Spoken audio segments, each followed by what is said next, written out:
Hey guys, my name is Modi and you are welcome to Modi Speaks. Guys, it is Boxing Day today, or at least it is Boxing Day as of the time of me making this video. And while we are supposed to be celebrating peace on earth and goodwill toward men, we've got this fresh horror story straight out of the UK. I'm talking about the scum of the earth Islamic extremists. Scum of the earth Islamists, yeah.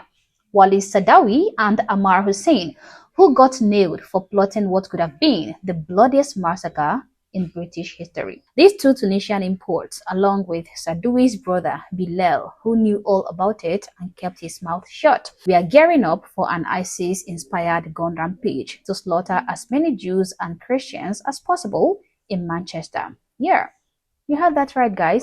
Targeting innocent families, kids, women, just because they hate Jews and because they hate Christians with a passion that knows no bounds. Guys, you won't believe how evil these guys are, but let's take a look. Go. After a 5-month counter-terror investigation, police take down Walid Sadawi in a hotel car park in Bolton.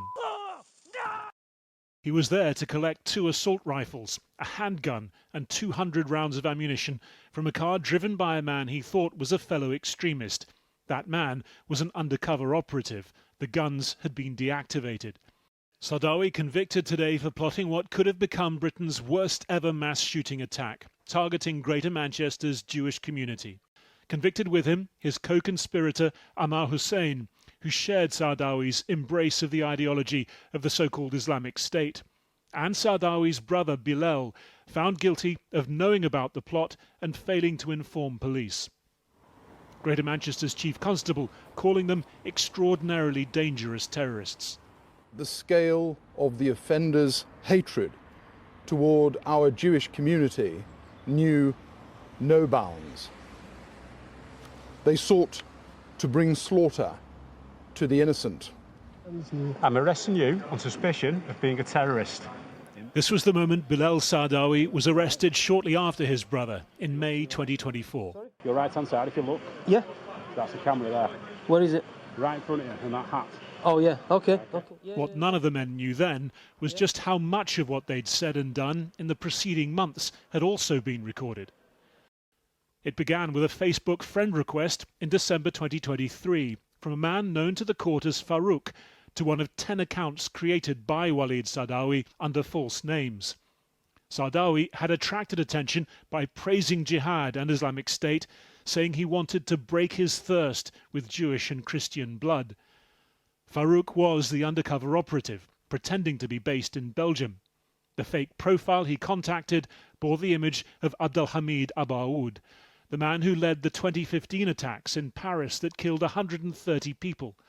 Sadawi encouraged Farouk to carry out a similar attack on Jews and Crusaders in Belgium, asked him the price of an automatic weapon there, then suggested they take their conversation to the encrypted messaging app Telegram. An undercover operative connected with him and built a relationship of trust with him, and it was through that the plot was identified and stopped. And so it was the bravery and skill of the undercover operative that ensured that lives were saved. The prosecution said Sadawi's anti-Semitism intensified after the October the 7th attacks, where once he was posting about killing Jews, now he began to plan and prepare in earnest for an attack here on Greater Manchester's Jewish community. So our message is clear: be resolute, remain proud. A plan that crystallised after a march in Manchester in defence of Israel and against anti-Semitism in January 2024. He wanted to attend another such event and, with fellow attackers, open fire with hundreds of rounds of ammunition. He wanted Farouk to help smuggle in the guns and bullets, telling the undercover operative that he himself had gone undercover on Facebook. I am participating in Jewish pages as an imposter.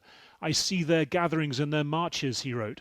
God willing, we will degrade and humiliate them in the worst way possible and hit them where it hurts. This trial began just days after the Heaton Park synagogue attack in Manchester in October. The Jewish organisation that provides security to such sites says this case will deepen community fears. There is no doubt that these individuals were seeking the means to carry out a dreadful mass shooting of Jews in Manchester that in all likelihood would have been even worse than what we just saw happen on Bondi Beach in Sydney. In March 2024, Sardawi and Farouk, blurred in these images, visited Dover, along with Sardawi's friend Ammar Hussein in the blue hat, who'd also committed to taking part in the attack. The purpose, as shown in phone footage Hussein neglected to delete, reconnaissance of the port, through which Farouk was supposed to bring the first batch of guns and ammunition. The next day, back in Greater Manchester, Sardawi took Farouk on a tour of Jewish neighbourhoods that were to be the secondary target after the attack on the Jewish March. As they walked these streets, Sardawi went into more detail, gaming out how they might attack a supermarket that they came across, saying that any children killed here would go to heaven because they didn't yet count as infidels. Sardawi, once a hotel entertainer in his native Tunisia, had for several years owned an Italian restaurant in Great Yarmouth. He sold the business in 2023 and bought a house with the proceeds in Wigan.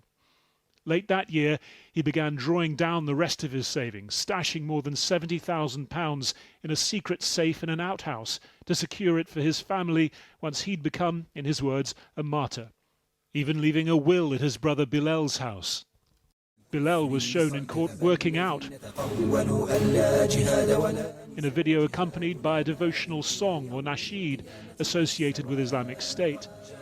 Another video at Bilal's home shows an individual doing target practice, using a shoebox and an upturned saucepan, another nasheed playing on a phone beside him. The second would-be attacker, Ammar Hussein, was, according to Sardawi, a veteran of Saddam's army in Iraq. When arrested, Hussein said he was proud to be a terrorist, that it meant protecting Islam. At their first meeting in person, Walid Sardawi told Farouk he was scared of incarceration. He would rather be killed than go to their prisons. Now he, Ammar Hussein and Bilal Sardawi all await sentence, their fate sealed by a man who was never, as they thought, one of them. How evil. My goodness, like what sort of human beings are these people? This religion is just not compatible with humanity. It is not. But the UK imported this. This is the rotten fruit of open borders and spineless multiculturalism, importing millions of unvetted individuals who hate you and want to exterminate you. These guys are living legally in the UK. Legally. Sardawi was running a business. Hussein was squatting in a shop. Yet, they repaid all this hospitality with plans of slaughter. Okay? The UK have imported people from cultures that clashes with theirs. And now, the people of the United Kingdom need armed guards just to pray, and they live under constant threat. This is why I shake my head in disappointment when I see Western leaders and Western politicians claiming that diversity is their strength. It boggles my mind because it is not. Diversity without assimilation is nothing but suicide, and that is a fact you can never change. My thanks anyway goes to the police and the undercover hero for foiling this particular attack with deactivated guns. But I have a question, because this question gives me sleepless nights, and that is, are people going to be this lucky next time? How many more plots are brewing? How many more violent attacks are going to be carried out successfully? This is a real problem. It is a real threat. This religion is extremely dangerous. Which unsuspecting innocent UK citizen is going to be blown to bits by these Islamic killer machines? It is high time places like the UK understand how dangerous these people can really get. It is high time the UK become very intentional with the kind of people they let into their country. It is high time they start making an example out of people from a particular religion who push a particular dangerous ideology. The West is on the brink of annihilation. The time to fight is now. As always, guys, these are my thoughts and my opinions. Please feel free to share yours in the comment section below, but do so respectfully. Also, if you're not yet subscribed to this channel, honestly, I don't know what you're waiting for. Subscribe to the channel. Like and share this video to keep people informed, and consider joining my membership or supporting the channel in any way that you can. Thank you for watching this video, and I hope to catch you on the next one. For now.